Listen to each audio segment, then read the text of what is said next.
മുണ്ടക്കയിലെ ദുരന്തഭൂമിയിൽ കണ്ടെത്തുന്ന മൃതദേഹങ്ങൾ എത്തിക്കുന്നത് മേപ്പാടി ഹെൽത്ത് സെന്ററിലാണ്.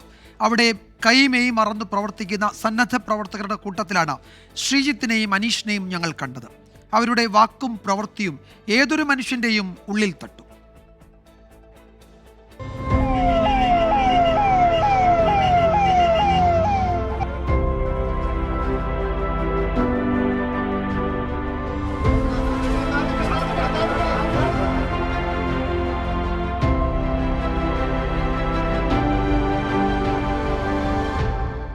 കൊച്ചിയിൽ നിന്ന് വയനാട്ടിലെ മേപ്പാടിയിലേക്ക് എത്ര ദൂരമുണ്ടാകും?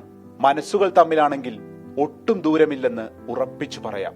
ദുരന്ത ഭൂമിയിൽ നിന്ന് എടുക്കുന്ന മൃതദേഹങ്ങൾ കഴുകി വൃത്തിയാക്കി പോസ്റ്റ്മോർട്ടത്തിനെത്തിക്കാൻ സന്നദ്ധ പ്രവർത്തകർ മേപ്പാടി ഹെൽത്ത് സെന്ററിൽ കഴിഞ്ഞ 12 ദിവസമായി ഒരേ മനസ്സോടെയുണ്ട്. ആ കൂട്ടത്തിൽ കൊച്ചിക്കാരൻ അനീഷും മേപ്പാടിക്കാരൻ ശ്രീജിത്തും. സഹായം കൊടുത്തു മടങ്ങാനെത്തിയ അനീഷിനെ ഈ മണ്ണിൽ പിടിച്ചു നിർത്തിയ മനസ്സിറക്കത്തിന് എന്തു പേര് നൽകും? ഞങ്ങൾ കൊച്ചി ചാരിറ്റബിൾ സൊസൈറ്റിയുടെ കുറച്ച് സാധനങ്ങളുമായിട്ട് വന്നിട്ട് 6 ദിവസം മുമ്പ് വന്നതാണ്.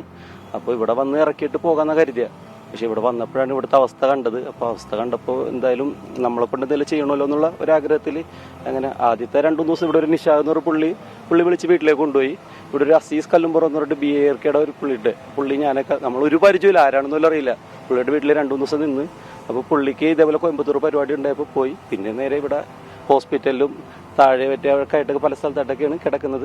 ശ്രീജിത്തിന്റെ ഒരുപാട് സുഹൃത്തുക്കൾ ഉണ്ടായിരുന്നു ചൂരൽമലയിലും മുണ്ടക്കയിലും. കുതിച്ചു പാഞ്ഞെത്തുന്ന ആംബുലൻസുകളിലേക്ക് അവൻ കണ്ണുപായിക്കും, അറിയുന്നവരുണ്ടോ എന്ന്. ഇവിടെയാണ് താൻ നിൽക്കേണ്ടതെന്ന് സ്വയം ഉറപ്പിച്ച് ഹെൽത്ത് സെന്ററിലുണ്ട്. പരിചയക്കാർ ഒരുപാട് പേരുണ്ടായിരുന്നു. ഒരുപാട് പേരിൽ കുറെ പേര് മരണപ്പെട്ടു പോയി. പിന്നെ തിരിച്ചറിയാനും ഒന്നിനും പറ്റണില്ലല്ലോ. അങ്ങനത്തെ ഒരു അവസ്ഥയിലായതുകൊണ്ട് പരമാവധി സഹായിക്കാന്നുള്ളൊരു മുൻഗണന എടുത്തിട്ട് ഇറങ്ങിയതാണ് ഇതിലേക്ക്. ഇന്നിവർ കൂട്ടുകാരാണ്. പരസ്പരം താങ്ങാകുന്നു, വേദനകൾ പങ്കുവയ്ക്കുന്നു.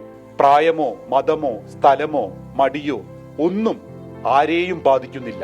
മരിച്ചവർ, ജീവിച്ചിരിക്കുന്നവർ, ഇങ്ങനെ 2 കള്ളികൾ മാത്രം. ക്യാമറമാൻ മനു ദാമോദരനൊപ്പം വിപിൻ C. വിജയൻ, 24 വയനാട്.